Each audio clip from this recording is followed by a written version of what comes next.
During the NFL Combine, you get a chance to see top prospects from colleges throughout the country perform a series of physical challenges that may determine their future in the NFL. The Combine, a controversial and somewhat archaic practice, could have the ability to skyrocket or tank a prospect's draft stock. The 2022 Combine is officially in the books. We look back at some standouts in combines of the past whose performances didn't quite translate to on-field success in the NFL, causing several teams to blow up top 10 picks. We begin our list with former Georgia product David Pollack, who came out of college in 2005. He was too athletic to be a D lineman in the NFL. At least that's what everyone thought after watching him perform at the 2005 NFL Combine. Among all defensive linemen at the Combine, Pollack finished 7th in the 40-yard dash with a 4.8 time, tied for 4th in the vertical, 37 inches, tied for 6th in the broad jump, 118 inches, and 1st in the shuttle by a long shot, 3.9 seconds. The Cincinnati Bengals selected Pollack 17th overall, and all in all, didn't have a bad start to his NFL career. Pollack finished his rookie season with 4.5 sacks in just 5 games started.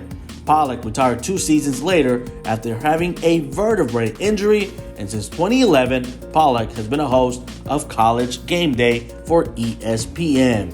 We move 3 years later, 2008, Vernon Gholston was a record-setting defensive end at Ohio State University between 2005 and 2007, recording 22.5 sacks and 87 tackles throughout his college career.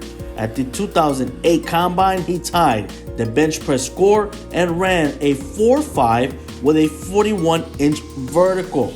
The New York Jets were drooling and fell in love with him and used their 6th pick overall on Gholston, who barely saw the field in 3 years that the Jets kept him on the roster. Mostly used him for special teams. Gholston never found his fit within the Jets' defensive scheme and was waived in 2011. He recorded 17 tackles in 2009, the year after his rookie season, essentially averaging 1 tackle per game. Not exactly the production you want out of the guy you used your 6th overall pick on. He never recorded a sack throughout his NFL career.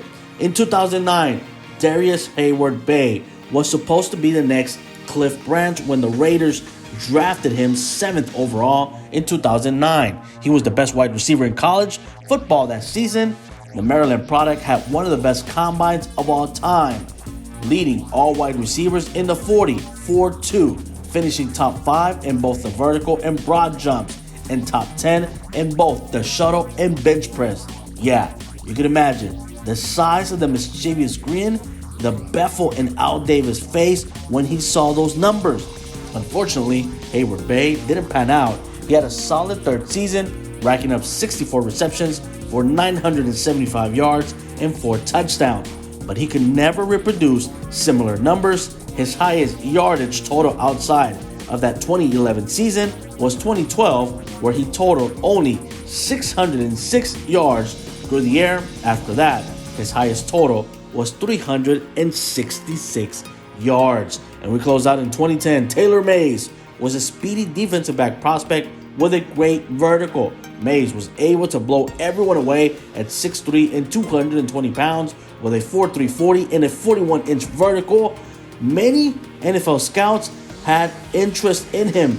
Mays was the perfect strong safety candidate. Mays just started 9 games. The rest of his career, he recorded no interceptions, 1 forced fumble, and 1 sack. His most notable play came in his rookie season in a loss to Atlanta. Mays blocked the punt and returned it for a touchdown. His most notable play didn't even come on defense. It came on special teams. That's a bust if we've ever seen one.